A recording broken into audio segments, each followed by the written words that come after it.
This is a member update about the federal court case that I am a plaintiff in. The style of cause is Patafio et al. V. TWU Local 100. I try to be as brief as possible, so let's keep this simple. This case is not about proving misconduct. It comes down to one core question. Do union members have the right to see the documents that explain how their dues money was spent? Under federal law, LMRDA, Section 431C, the answer is clear. Members have the right to review records necessary to verify union financial reports. Now, let's look at the union's own financial report, the LM2. Here's what it shows for Richard Davis in 2025. His reported salary was $211,743. Time worked was approximately 5.75% of the year. That means he was paid more for a partial year than a full year before. On what basis does a president who resigned from being president get paid over $200,000 of our dues for not being president? Would a reasonable member need additional information to understand these numbers? And here's what we have. Unusual payments, conflicting classifications, officer versus employee, a lack of clarity in reporting.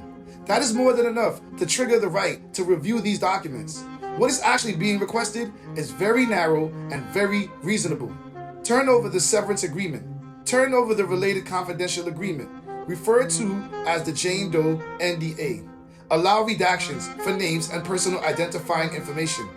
That is important. This is not about exposing victims.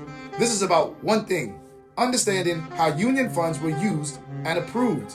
The union's position is straightforward. These agreements are confidential and should not be disclosed. Now the court has to decide, does confidentiality outweigh member transparency?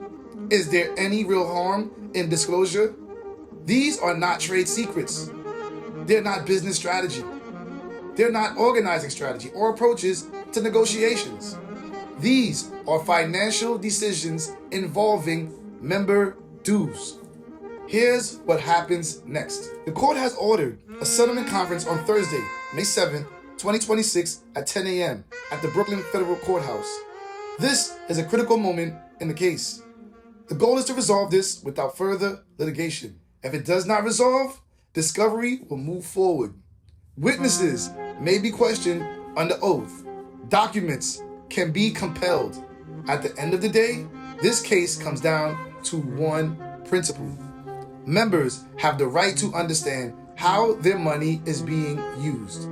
Not speculation, not rumors, not assumptions, actual documents. Peace and blessings. Guidance and protection.